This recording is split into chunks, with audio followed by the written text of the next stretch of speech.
우리에게 좋은 일이 일어납니다. 아멘. 우리 온 마음으로 더욱 주님을 사랑하십시다. 제 신학교 동기 중에 아주 준수한 목사님 계십니다. 그분은 지금 은퇴하시고 노인 모델로 활동하시는 참 매력적인 같은 분입니다. 이분이 결혼하기 전에 총각 시절입니다. 신학교 다니면서 어느 교회 교육전도사로 가서 섬기고 있었습니다. 그런데 그 준수한 젊은 전도사님 보고 마음에 진한 사랑의 감정을 느낀 자매가 있었어요.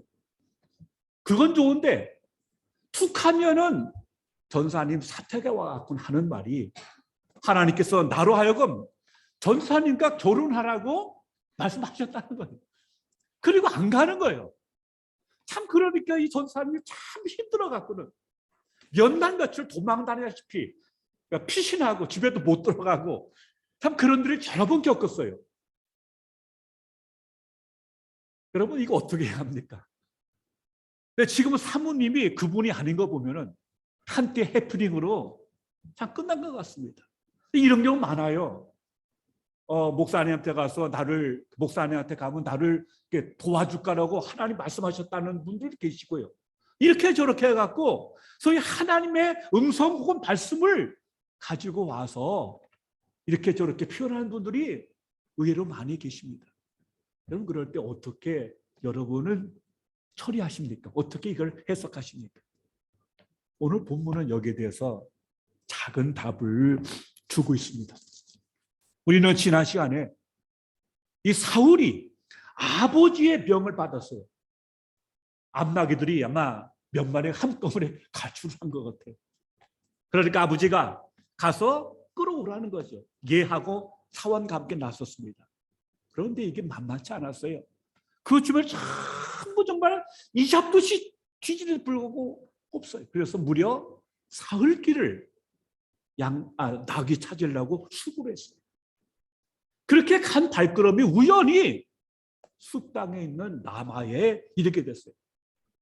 그리고 결국 그 길 끝에 선지자 사무엘을 만납니다. 그때 사무엘은 말합니다. 온 이스라엘이 사모하는 사람이 당신이 아니냐. 그러면서 오늘 본문 1절 말씀처럼 사울을 먼저 보낸 다음에 비밀스럽게 사무엘 선지자가 사울의 머리에 기름을 부어요. 그건 뭡니까? 내가 장차가 아니죠. 바로 이스라엘의 초대 왕이 될 거라고 하는 같은 말의 확증이었어요. 그러면서 그걸 보다 확실하게 인정해 주기 위해서, 확증하기 위해서 내가 돌아가는 동안 3가지 징조가 임할 것을 말해주고 있습니다. 그게 뭡니까? 첫째는 사무엘과 헤어진 다음에 사울이 베냐민 땅에서 경계에 위치한 라헬의 묘실 곁에서 2 사람을 만나게 될 거예요. 그러면서 2 사람이 말하기를 네가 찾던 암나기를 찾았다. 근데 이제는 정작 내 아버지 기스가 너를 염려한다는 말을 할 거라고 얘기합니다. 2 번째는 그 배달의 산당으로 올라가는 그 길목에서 예배하러 올라가는 3 사람을 만나게 될 것이다. 한 사람은 염소 새끼 3마리를 가졌고, 또 한 사람은 떡 3덩이를 가졌고, 또 한 사람은 포도주 1 자루를 가지고 있을 거다. 그리고 그 사람이 떡 2덩이를 너에게 줄 거라고 말을 합니다.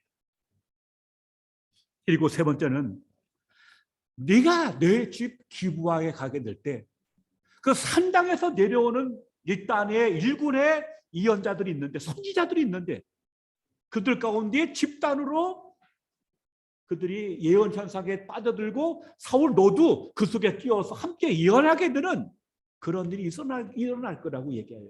그러면서 내가 변하여 3 사람이 될 거라고 말하고 있습니다. 자, 여러분, 왜 이와 같은 징조를 허락해 주셨을까요? 그럼 여러분이 말하는 사울이라면 어떨 것 같아요? 전혀 생각도 못하고 낙이 찾으러 갔다가 사무엘 만났는데 졸지에 네가 왕이 된다는 겁니다. 그때 이 사울의 심정이 어땠을까요? 이제 하나님 나라 알아보시는구나. 쾌재 부르고 할렐루야 했을까요? 아마 큰 충격과 부담을 가졌습니다. 어떻게 나 같은 사람이 이 이스라엘의 왕이 된다는 말이냐. 이건 도무지 현실감이 없었어요. 그러나 한 번도 왕정을 생각해 본 적이 없어요. 왜냐하면 이제까지 이스라엘은 왕정이 아니었지 않습니까? 그러니까 구체적으로 왕이 뭔지 잘 몰라요. 또 깊이 생각해 보지도 않았어. 다만 나라에 위한 안타까운 마음은 품었지만은 내가 왕 된다? 꿈에도 생각하지 못했다.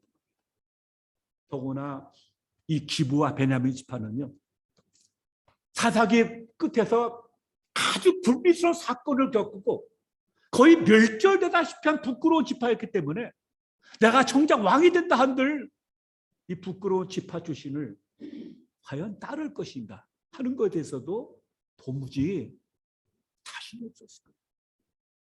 그리고 그 말씀 받고 돌아갔지만은 세상은 뭐 하나 바뀐 것이 하나도 없습니다. 우리가 옛날에 산상 집회 같은 데 집회 참석하거든요. 가서 막 기도하다가 은혜를 받아요. 비전을 받아요. 이제 됐다 하면서 할렐루야 하고 내려오는데 하늘의 영광 경험하고 땅에 내려가고는요, 아무것도 바뀐 게 없어. 여전히 문제를 읽고 그래요. 그럴 때 뭡니까? 눈 감으면 믿어지고 눈 뜨면 안 믿어져. 그런 것과 똑같은 심정이에요. 엄청난 비전과 엄청난 사명을 받았지만은 뭐 하나 달라진 것은 하나도 없어요. 그러니까 계속 퀘션 마크가 들 수밖에 없고 그 마음이 흔들흔들할 수밖에 없어요. 하나님 그걸 아시고 내가 네 집까지 가는 길에서 세 가지 징조가 있을 것을 아주 구체적으로 말씀하셨어요. 그리고 그것이 임하면 내 말이 진실인 걸 내가 알게 될 거라는 겁니다. 하나가 맞으면은 어쩌다가 우연히 됐다고 생각할 수 있지 않습니까? 그런데 이 자세한 구체적인 말이 세 번 다 맞으면 이거는 뭡니까? 그건 평범한 말이 아니죠. 그때 뭡니까? 아, 하나님이 하신 말씀이 이건 진짜구나. 이건 확증이구나. 그래서 그 마음 가운데 확신을 가지도록 하기 위해서 이와 같은 것을 복은 주신 겁니다. 이렇게 본다면 제가 서두에 말한 그 자매님은 크게 실수한 거죠. 하나님이 주신 계시가 아니고 자기 욕망이, 자기 바람이 투영된 하나의 해프닝이 될 수밖에 없습니다. 왜냐하면 하나님의 계시는 말씀이처럼 구체적으로 쌍방으로 상호 통행적, 상호적이기 때문인 것입니다. 만약에 그 말이 맞다면 전도자님께서 동일한 계시와 말씀을 주셔야 이게 확실한 것이죠. 사도행전 10장을 보면요, 하나님께서 이방 사람인 고넬료에게 복음을 전파하시고 이방 세계에 복음을 들어가게 하기 위해서 특별 조치를 하십니다. 그래서 어느 날 고넬료가 기도하니까 천사가 임해요. 가서 너 베드로 모셔오라는 겁니다. 그래서 이 고넬료가 경건한 하인과 군사를 보내요. 다음 날 그들이 그 베드로가 거한 집에 오기 직전에 그때가 12시쯤 됐습니다. 베드로가 배가 고파요. 그래서 집에 올라서 기도하고 밑에서 사람들이 음식을 준비하고 있어요. 기도하면 갑자기 하늘이 열리면서 환상이 보여요. 이게 바구니가 내려오고 거기 보니까 온갖 동물들이 디글디글해. 그러면서 이거 잡아먹으라는 거예요. 그러니까 베드로가 뭐랍니까? 이거는 유대인들 먹을 수 없는 불결한 짐승입니다. 난 절대 못 먹어. 펄쩍대요. 근데 환상이 올라갔다가 또 내려와요. 똑같은 말씀이에요. 똑같이 못 먹는다고 손살에 쳐요. 세 번째 내려옵니다. 잡아먹어라. 먹을 수 없습니다. 그때 뭐라고 하십니까? 하나님이 깨끗하게 하신 것을 내가 속되다고 하지 말라고 말씀이 떨어져요. 그리고 올라가요. 그래서 이게 뭔가 하고 깊이 생각할 때 바로 그 타임에 고넬료가 보낸 사람이 집에 도착해서 두드리는 거예요. 그러면서 내가 보냈으니까 의심하지 말고 저 사람들 따라가라고 성령께서 말씀해 주십니다. 여러분, 성령께서 주시는 것은 이렇게 그 타이밍과 내용이 절묘해요. 절대 일방적으로다가 끌고 가지 않아요. 좋은 일이라고 억지로 강제로 시키는 것 없습니다. 잘 모르면 이렇게 설득시켜서라도 양쪽이 맞아서 하나님 역사를 이루어가는 것이지 일방적으로 뭐 계시 주고 일방적으로 갖고 되는 게 아니에요. 하나님께서는 사울에게 지명하고 나서는 세 가지 징조를 분명히 말씀하지 않습니까? 너 이런 일이 있을 거다. 그럼 네가 확증해라 하면서 그 마음 가운데 흔들리고 뭔가 당혹스럽고 그런 그 사울의 마음을 견고하게 확증시켜주는 이게 하나님의 계시의 사건입니다. 자, 오늘 본문 보시면은 이 세 가지 징조가 그대로 임합니다. 그가 두 사람을 만났는데 똑같이 그 일이 이루어졌고요. 또 두 번째도 이루어졌어요. 자, 그러면 이제 뭐가 남았습니까? 학자들에 의하면요, 옛날 고대 중동에서는 왕위들의 절차가 세 가지가 있답니다. 하나는 지명이고요, 하나는 증명하고, 세 번째는 확증하는 겁니다. 지명은 뭡니까? 사무엘이 사울한테 내가 왕이 될 거라고 통보해 준 게 지명이에요. 지명에 부른 거죠. 둘째 뭐냐? 그 신탁을 받은 본인이 자기의 왕으로서의 자질과 그 능력이 있음을 스스로 증명해야 돼요. 그리고 그게 증명된 온 백성이 와서 이제는 그를 정식 왕으로다가 세우는 거야. 그리고 왕 앞에 복종하는 거. 이것이 순서였어요. 자, 세 가지 징조는 다 임했어요. 지명은 이제 끝난 겁니다. 이제 두 번째 단계 뭐라고 했어요? 스스로를 증명해야 돼요. 어떻게 증명합니까?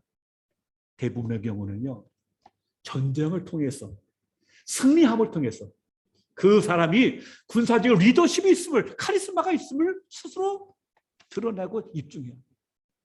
이건 이거와 똑같아요. 어떤 사람이, 이제 저 같은 사람이 하나님께 부름을 받아요. 너는 주의 종이 되거라. 내가 그걸 받았어. 그랬다고 금방 목사 되고 전도사 되는 거 아니거든요. 그 다음 어떻게 됩니까? 본인이 그 소명받은 것을 드러내야 돼, 확증해야 돼요. 정말 하나님께서 은혜 주시고 함께 하셔서 그 사람의 부르심이 맞다는 것을 증명해 보여야 돼요. 드러내 보여야 돼요. 인정받아야 돼요. 그리고 소정의 절차를 거친 다음에 정식 목사로 안수받을 때 비로소 그 소명은 확증이 되는 거예요. 그게 중요한 겁니다. 오늘 본문에서 이 사울은 자기가 이스라엘의 초대 왕으로서의 능력을 이제는 증명해야 합니다. 그럼 어떻게 해야 됩니까? 오늘 여기 힌트가 있습니다. 자, 본문에 8절 보시면은, 자, 7절 보세요. 이 징조가 내게 임하거든 너는 기회를 따라 행하라. 하나님이 너와 함께 하시느니라. 그리고 나서 뭐라고 합니까? 8절 너는 나보다 앞서 길갈로 내려가라. 내가 네게로 내려가서 번제와 화목제를 드리니 내가 네게 가서 내게 행할 것을 가르칠 때까지 7일 동안 기다리라고 말합니다. 두 가지 명령입니다. 7절은 뭐냐? 네가 행하라는 겁니다. 8절은 뭐냐? 그것이 첫 번째 명령을 행한 다음에 뭐예요? 길갈로 내려가서 일주일 동안 나를 기다리라는 겁니다. 그러면 내가 하나님께 번제와 화목제를 드리고 나서 내가 그 자리에서 너를 왕으로 백성 앞에서 선포할 것을 여기서 명령한 겁니다. 그럼 여러분, 그게 뭐 구체적으로 뭘 하라는 걸까요? 자, 힌트는 바로 7절에 있습니다. 이 징조가 내게 임하거든 너는 기회를 따라 행하라. 기회를 따라 행하라. 이 말은 수리를 따라 행동하는 말이 아닙니다. 원어 보면 직역을 해보면 내 손이 발견하는 것을 하라는 뜻입니다. 내 손이 발견하는 것을 하라는 것이 원문의 직역입니다. 이 말은 뭐냐면 내가 옳다고 생각하는 것을 주저없이 행동하라는 겁니다. 내가 옳다고 생각하는 주저없이 행하는 것입니다. 뭘 생각하는 말입니까? 자, 5절이 있습니다. 그 후에 내가 하나님의 산에 이르니 그곳에는 블레셋 사람들의 영문이 있느니라. 하나님의 산이라는 말은 히브리어 원문에 보면 기브와 엘로힘을 말하고 있는데 사울의 고향을 말하고 있습니다. 아마 사울의 집에 산당 가까이 좀 높은 곳에 있었던 것 같아요. 근데 그 동네는 산당만 있는 게 아니고 블레셋 군인들의 주둔지 영문이 있었어요.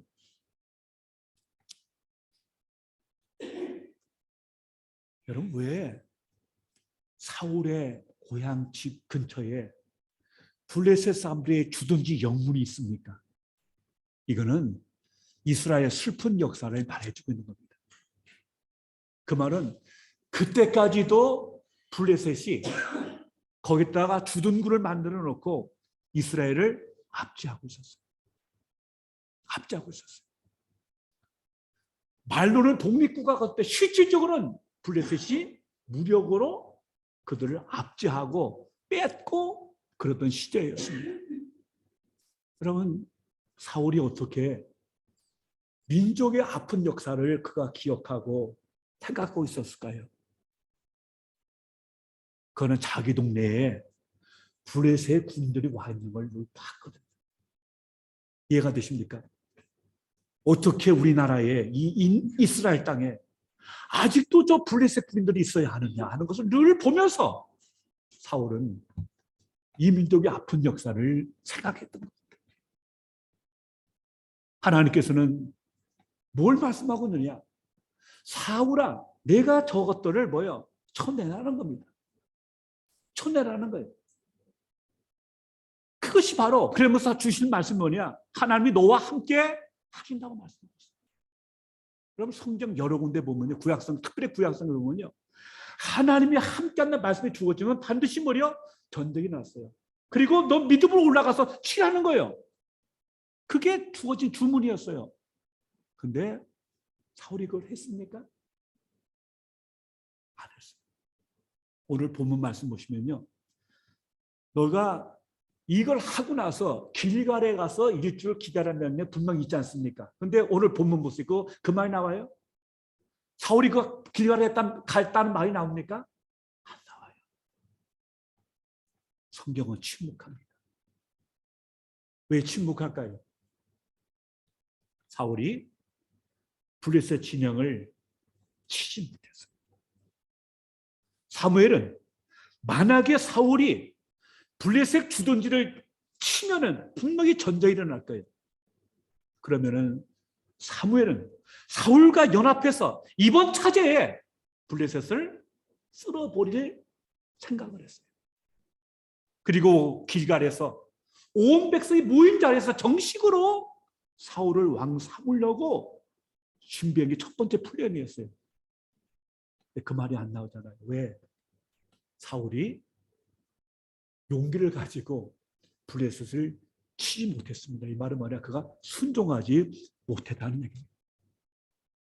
오늘 대조적으로 사무엘이 말하는 세 가지 지금 다 응했어요. 말대로 됐어요. 그러나 사울은 본인이 해야 할 일을 하지 못했어요. 불순종했습니다.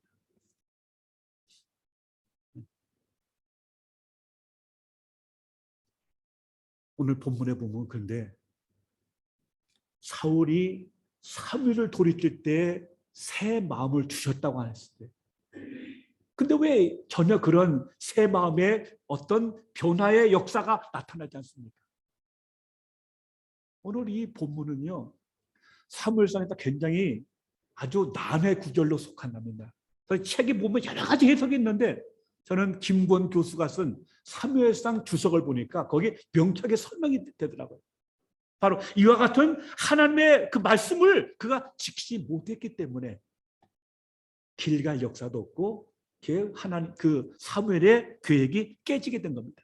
그리고 또 하나, 여기서 새 마음은 히브리어로 네부 아헤르나 말인데 그건 딴 마음이라는 뜻도 있답니다. 다른 마음, 딴 마음도 있대. 그리고 몸을 돌이키다. 이 원어도 보면요. 이게 등을 돌리다라는 뜻이답니다. 재밌는 거는 원래는요. 세 번째, 그러니까 기브아에 올라갔을 때 선지자 무리가 와서 이 사울이 거기 함께 합류해갖고 예언할 때 새 마음을 주신다는 말이 분명히 나오는데 오늘 본문에는 사울이 사무엘과 돌이킬 때 새 마음이 됐다고 말씀하고 있어요. 이건 뭐냐? 그가 다른 마음, 딴 마음을 품었다는 얘기입니다.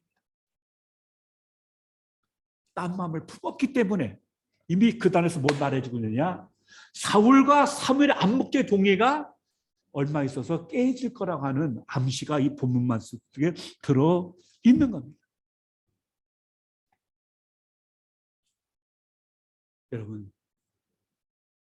오늘 말씀은 사울이 새 마음이 되었다고 했는데 과연 새 마음이 되었습니까? 그가 예언 현상을 받고 황홀경에 빠져서 예언도 하고 그랬지만은 그의 마음은 바뀌지 않았어요. 왜? 그가 순종하지 않았기 때문에. 아무리 은혜 받고 펄펄 뛰어도 하늘을 보고 환상을 보고 다 해도 말씀 앞에 순종하지 않을 때 그 사람은 바뀐 게 아닙니다. 새 사람 새 마음을 품은 게 아니에요. 그저 외피만 그렇게 보였을 뿐 그 속은 아직도 여전히 옛사람 그대로입니다. 오늘 본문은 사울의 같은 모습을 말해주고 있는 것입니다. 그의 정반대 사람 누굽니까? 여호수아 14장에 보면은 갈렙이라는 사람이 나옵니다. 갈렙이 지도자 여호수아 앞에 나와서 이런 말합니다.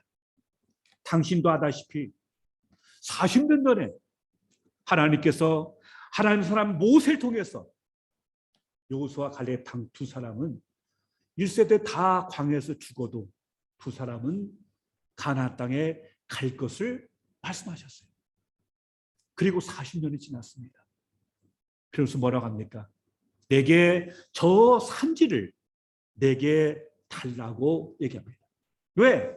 전에 이미 내게 주어진 걸로 약속됐기 때문에 그 산지 그걸 내게 달라고 얘기하고 있습니다.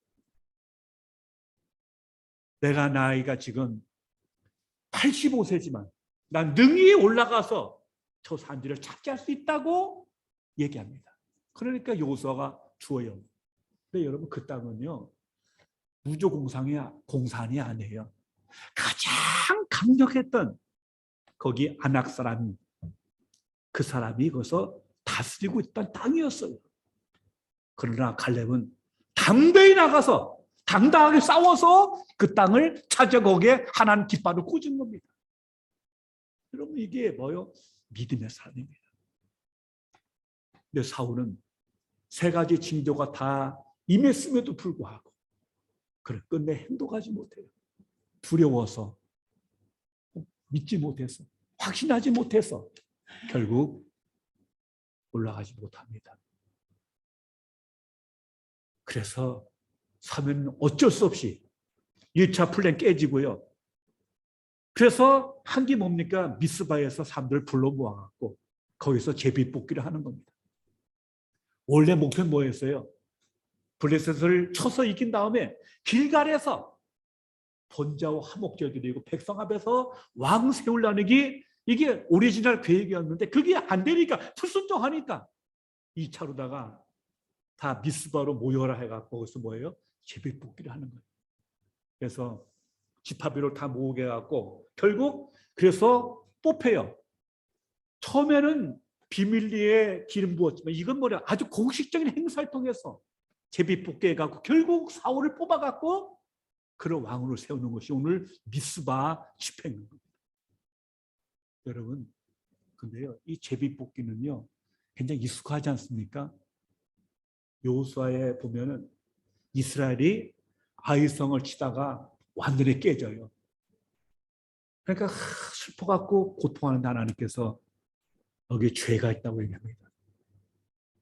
그러면서 여호수아가 그 죄인이 누구냐 자수하지 않으니까 죄인을 뽑을 때 어떻게 뽑습니까? 각 지파 다 나와. 그래갖고 뽑아요. 뽑고 뽑다 결국 누가 걸립니까? 아간이 걸려들죠. 근데 왕을 뽑는 그 과정이 셋을 뽑는 과정과 똑같거든요. 이건 뭐냐? 이 왕조가 부정적인 이미지를 이미 품고 있는 것을 우리에게 보여주고 있는 것입니다. 그래서 뽑힌 사람이 사울이에요. 근데 사울이 워낙 인물이 좋아요. 정말 미스터 이스라엘이거든요. 그러니까 남보다 이것도 머리도 하나 더 커. 키도 크고 인물이 너무 좋으니까 백성들이 저 정도면 될 때가 싶어갖고 박수 치는 거예요. 그리고 왕을 세우는 것이 본문 10장의 마지막 부분입니다. 사울은 그의 외모가 준수하고 키가 컸기 때문에 그와 택할 비교 불가의 인물이었어요. 이만한 삶을 찾을 수가 없어요. 경쟁자가 없어요. 백성들도 그의 외모를 보고 저 정도면 오케이 해갖고 결국 왕을 세워지게 되는 것입니다. 자, 두 가지 포인트가 있습니다. 원래 미스바는 어떤 데입니까? 사무엘상 7장에 보면 이스라엘 백성들이 하나님을 사모해갖고 다 모여서 회개하고 그들이 다시 하나님께 재언약을 했던 맹세했던 자리가 바로 미스바였습니다. 하나님께서 미스바 집회를 통해서 이스라엘 다시 영적으로 발로 세우셨고 블레셋을 쳐서 이길 수 있었고 잃어버린 땅을 회복할 수 있었습니다. 미스바는 이스라엘의 역사에서 굉장히 중요한 영적 재갱신의 첫 번째 자리입니다. 그러던 미스바에서 지금 뭐 합니까? 세상 권력을 뽑는, 세상 권력을 새롭게 세우는 자리가 되고 말았습니다. 영적인 그 부흥운동의 진원지가 세상 권력을 뽑는 첫 출발지가 그 자리가 변질돼 버린 겁니다. 이건 바로 뭘 의미하고 있느냐? 이렇게 출발하는 이스라엘 왕정이 결코 순탄하지 못할 것을 여기서 상징적으로 보여주고 있어요. 두 번째는 오늘 백성들이나 오늘 이 사울이나 그들의 관심이 어디 있느냐? 어디 있어요? 눈에 보이는 외모에 있어요. 사울의 성품이 과연 믿음의 사람인지, 그가 영적인 사람인지, 그의 내면이 어떤지, 그의 성품이 어떤지, 그의 내적 자질이 어딘지는 전혀 관심 없어요. 그리고 잘생긴 거 하나, 키 큰 거, 저 정도 끼고리고 저 정도 외모가 저 정도 사람이 그러면 이거다 하고 오늘 백성들의 관심이 온통 어디 있어요? 외면에 있어요. 오늘 말로 뭐랍니까? 그의 스펙이죠. 어느 학교 나오고 인류냐 어디냐, 그가 잘생기냐, 그 가정 배경이 뭐냐, 돈이 많으냐, 출세했느냐. 대통령을 뽑을 때 그의 눈에 보이는 외적 조건, 대통령뿐 우리 모두가 사람을 대하고 그럴 때 사람이기 때문에 외모를 안 볼 수는 없지만은 온통 관심이 외모에 쏠려 있는, 그가 과연 하나님의 사람인지, 그가 믿음의 사람인지, 그의 인격이, 그의 성품이 어떠한지에 대해서는 전혀 관심이 없어요. 오직 눈에 보이는 가치, 거기에 온통 몰입하고 있는 그들의 모습을 오늘 적나라하게 보여주십니다. 이것이 어떠한 결과를 낳을지는 이제 역사가 말해주고 있을 것입니다. 우리는 이미 압니다. 사울이 하나님께 버림받습니다. 그리고 마지막 장에 보면 길보아 산에서 블레셋 싸우다가 세불리하고 그런 결국 거기서 자살을 택하는 극단적인 선택을 하는 비참한 모습으로 사울이 왕가가 종말을 오합니다. 왜 그랬을까요? 왜 그럴까요? 이스라엘 왕은 왕으로 세워졌지만 그는 뭡니까? 하나님의 대리인이 되어서 했어요. 그래서 언약을 매개로 언약을 맺어서 왕이 세워지게 되는 겁니다. 근데 오늘 본문에 보면 사울은 이미 딴 사람이 됐고 딴 마음을 품고 사울은 하나님의 사람 사무엘과 이미 등 돌리고 있어요. 이미 첫 출발부터 언약 앞에 신실하지 못한 그의 모습이 이미 그 배아가 되고 있다가 내포되고 있는 모습을 오늘 본문에 보고 있습니다. 그래서 하나님의 모든 말씀을 징조로 다 응했지만은 정작 그 응한 그 징조 앞에 이 사울은 제대로 응답하지 못하는 모습을 본문은 노출하고 있는 겁니다. 이해가 되시죠? 여러분, 하나님 우리 각자한테 은혜 주십니다. 아멘. 응답해 주십니다. 신실하게 은혜 부어 주십니다. 징조 다 보여주시고 다 함께 하십니다. 아멘입니까? 믿습니까? 문제는 징조는 다 임하는데 오늘 우리가 그 말씀 앞에 어떻게 응답하는가 했습니다. 오늘 말씀하십니다. 하나님이 너와 함께 하시느니라. 그럼에도 불구하고 우리가 두려움이나 믿지 못해서 그 말씀 앞에 순종하지 못할 때 그 모든 축복과 그 모든 것은 불안정하고 오늘이 내 것이 될 수가 없는 것입니다. 우리의 눈이, 우리의 가치가 눈에 보이는 것만 우리가 집중하고 거기에 몰두하고 있고 정말 중요한 하나님과의 관계, 언약의 관계를 우리가 소홀히 한다면 그 엄청난 은혜도 결국 내 것이 되지 못할 수 있음을 본문은 말해주고 있습니다. 그럼 믿음의 삶은 뭐냐? 갈렙처럼 이 산지를 내게 주소서. 헛된 욕심이 아니고 이미 하나님께서 약속하신 거기 때문에 그 약속을 붙들고 믿음으로 주장하고 나갈 때 그 산지는 우리 것이 되는 복된 축복이 임할 줄로 믿습니다. 금년 안에 하나님 여러분에게 은혜 주십니다. 약속 주십니다. 함께 하십니다. 할렐루야, 함께 하십니다. 중요한 건 우리가 믿음으로 그 말씀 앞에 어떻게 응답하느냐. 이 산지, 저 산지를 내게 주소서. 내가 착자하겠나이다. 믿음으로 올라가서 차지하고 저 영광을 돌리는 우리 모두가 되시기를 주님의 이름으로 축원합니다. 기도합니다. 아버지 하나님 감사합니다. 하나님은 약속대로 그 징조가 다 응하게 하셨습니다. 응했습니다.